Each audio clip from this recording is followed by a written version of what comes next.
Hi, folks. How are you? I'm sure you're having an wonderful weekend with your family and friends. Another very exciting and interesting topic I'm here to talk about today. I request you watch till the end and probably like and subscribe to this channel for a lot of videos on HR, life, and other related issues. Mid-career shift is the most important topic we're going to talk about today. Of course, there's a whole lot of people talk about mid-career shift and how you to manage things like that. Manage things on that front is what constantly spoken about. But I'm going to talk about one specific set of things which we need to consider or keep in mind. I'm going to talk about three factors which are very important when you make mid-career shifts. Mid-career shifts are normally quite normal today. People who join in a particular profession or a line of job somewhere down the line consider that it is not their cup of tea or it is not their calling and really want to shift to a completely different line and probably prosper and make hay in that particular line, primarily because one, they've not been contented in what they are doing till now and they want to probably chase their passion. So passion is the most important thing here. You primarily make a shift to a functional area, to a line of work which is more interesting or which is more closer to your heart. That probably is the only fundamental consideration. Otherwise, if you're going to think that I'm going to shift a particular line because there's more money in that, I think you'll fail in that. You have to remember that very importantly. That is the foremost consideration you need to keep in mind. You need to be extremely passionate about what you want to do, because remember, you're going to stop doing something because you're unhappy for some reason, and you can't choose something which is going to keep you in the same mode.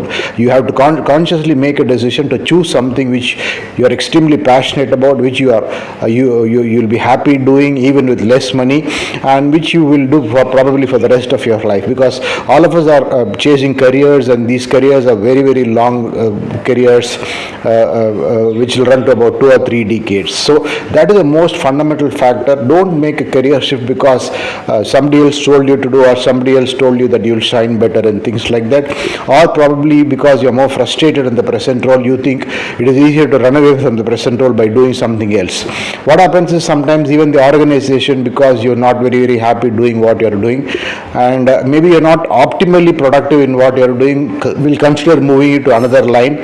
That is more of a short stopgap. You should remember that very well. The decision could be made by your boss, the decision could be made by HR, or the decision could be collectively made by your company management, but those decisions are really thrust upon you because number one, the organization feels that you're not optimally doing well in a present role, or number two, they're more of managing your role and probably managing your presence in the organization. So it is very important that you should understand that it is not your calling. You're not doing it because you're interested in doing it. You're not doing it because you're passionate doing it. So never do a mid-career shift which you will not enjoy doing for the rest of your life. That is the most important thing to remember, and I will emphasize on this probably the most, because a whole lot of times I have seen candidates who just make shifts without much of thought about it and probably keep failing on it again and again, and the career almost gets completely messed up because number one, they have lost longevity in what their primarily skill is, and number two, they were not really skilled at doing what they were pushed into doing. So that is a kind of a trap. Never get into that trap. Any career shift has to be extremely thought of. You should be passionate about that. You should have competencies for that. You should build competencies for that. You should work very hard than that. So that is the most primary consideration. That is the number one factor which should decide as to whether you will make a career shift, why you will make a career shift, where you will make a career shift, and when you will make a career shift. So remember this is very important, and everything else comes after this. If you make a wrong move in this, if you make a mistake in this, you believe me, your entire career is going to go for a 6, because I keep saying this. Number one, you moved away from your core competency, and number two, apart from losing your core competency, you're also going to do something which is thrust upon you, and you really didn't think much about how you'll do, how well you'll do in that and things like that. So never make this mistake of just making a career shift for the sake of it. Can't let a lot of thought go into whether you are making the right decision, whether you're moving in the right space, whether you are moving at the right time and things like that, because there are a lot of extraneous factors the present company or the present industry which you are there probably could be much greener in the long run, maybe in a 5-10 year time horizon. And if you step into a place which doesn't have that kind of longevity, and if you step into an area which is a fad than something which is long standing, it is going to really affect your career and things can go haywire. So you should keep this in mind as number one. Number two, I'll move something to more interesting and more important is, yes, I use the word passion very often when people talk about mid-career shifts. People move to a different line because they are passionate. I will illustrate with my own example. I started out as a sales person. I joined as a frontline sales person in a logistics company. That was my first job post MBA. After a couple of years, when I was making sales calls to different companies from this logistics company, I bumped upon a regional head of a public relations firm, and when I went and made a pitch, and once I started interacting with him, this gentleman somehow felt that I have the fire and skills in me to become a PR person. Suddenly it was a bolt in the blue, but gradually when I thought about it, I felt that there were a lot of skills which were required for the job in me: a passionate interest in current affairs, a passionate interest in news, a passionate interest in storytelling, a passionate interest in writing. It was a combination of about 10-12 factors which I had in me, which I hadn't realized, but this gentleman could spot that in me in a couple of meetings, and he said, "Look, why are you wasting time as a logistics person? You should move into PR." And I made the transition after a conscious thought, and believe me, because I was very equipped to do that in terms of what I had, what skills I had. Secondary, once I made the decision, then I started picking the passion and then decided to put the hard work which is required for it. Then I really made it big as a PR professional, I would say. Besides the other things I do, I also run a mid-sized PR firm today. So that is how it is. And here, why I illustrated this point from a personal perspective is, it is that important that you have, one, the passion, the interest to do it; two, you have the skills, or you'll develop the skills to do it; and third, besides these two, the third one is you'll also put in the hard work, because you should remember there are thousands of people who are from that area. They might be qualified in that area, and you're going to compete with them in that open space. So just saying I'm passionate about it is not going to help. Passion, you need to pack up, you need to back that passion with the rocket fuel, which is hard work. I keep saying this: people who really have done well in their careers in any functional area or sub-functional area are those who put in about 10,000 hours of work. Yeah, 10,000 hours probably is very impractical, but at least 5 to 10 years of tremendous hard work, tremendous learning, contemporary understanding, picking up current knowledge in that area and things like that. So that is very important. Besides having the passion, you should invest in time in terms of learning. Today it's a world of both formal and informal learning. There is no barrier to learn. There is no age barrier to learn. Anybody can learn anytime. You can learn on the job. You can learn after the job. A lot of e-learning companies or e-learning sites which really help. Companies like Coursera or Udemy are really, there is nothing those platforms really can't teach if you are really interested. So pick up a handful of courses which are relevant to your new trade or new passion.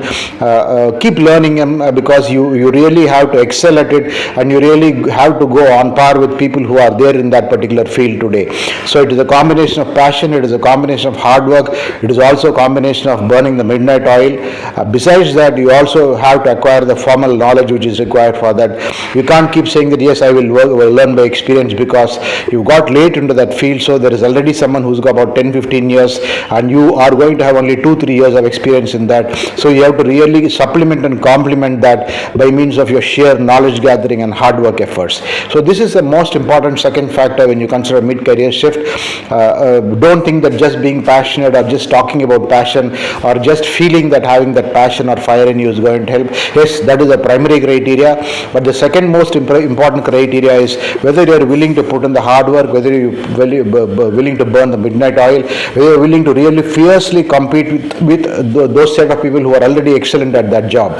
Unless otherwise you are ready to do this, again, you will not make it anywhere in this new trade. This mid-career shift will be more of an escapism which you are resorting to because you're not doing well in your present job or role. So that is the second most important thing. So first I said is you need to take the right decision in terms of where you are heading, which field you will be in, whether you can shine in that field. The second most thing is, once identified that just having the passion or interest is not enough, talking about is not interest, tons and tons of hard work is required, tons and tons of new learning is required, new knowledge gathering is required. Stay connected with a lot of people in that trade, experts in that trade. You've got forums like LinkedIn, Facebook, etc. You've got hundreds and hundreds of groups in any category and subcategory of jobs. So join those groups, understand what is happening, understand who is best in that trade. So it is a very, very ongoing process which you will do the rest of your life. Remember, you want to stop doing something which you are not very happy about. So obviously you have to start doing something which you are extremely happy about, and which you'll probably, I keep saying this, you'll do it happily even with lesser salary or with no compensation. I write a lot, but I write even without money. Even there is no need for me to earn money on writing. I'm passionate about writing, so I just can keep writing. Of course, money comes as an added incentive. So it is that kind of drive in you which will make you excel in an alternate career. You should remember that very, very importantly. And third thing, and the most important question which people ask me is, how do I write a resume for something which I have not done till date? That is a tough question, but I would say, you tell your stories in the right way. You also give very, very proper reasons as to why you want to make the shift, and you demonstrate those reasons when you speak to the prospective employer or prospective consultant. That is very, very important. One, you need to display your passion. You need to display your primary knowledge. So even in that stage, you need to gather a lot of knowledge, and probably you have to write probably about 200-300 words about why you want to make the shift. Make a compelling argument as to why you think you are making that shift and why you think that will be beneficial for you as well as the organization in the long run. So it makes the resume will not be necessarily a functional resume or a chronological resume. Make it a mix of both. At the same time, you clearly mention your career ambitions in this new niche or new area, and also try and tell a story there as to how or why you want to excel in that field, and why do you think you are number one, prima facie qualified to do that, and number two, why do you think you will excel in that in the long run? So that is how you need to display your capabilities in the resume or the curriculum vitae. That besides, of course, you need to keep communicating to people, talking to people about these kind of changes you want to make, how you consciously have thought about it and decided, and then make the right move. So these 3 points will serve as a very, very strong foundation for you to make the right mid-career move. One interesting question people ask me is, when can I make this move? I would say earlier the better. There is no point in making a mid-career change when you are 50 years old. Of course, age is just a number and knowledge can happen at any time.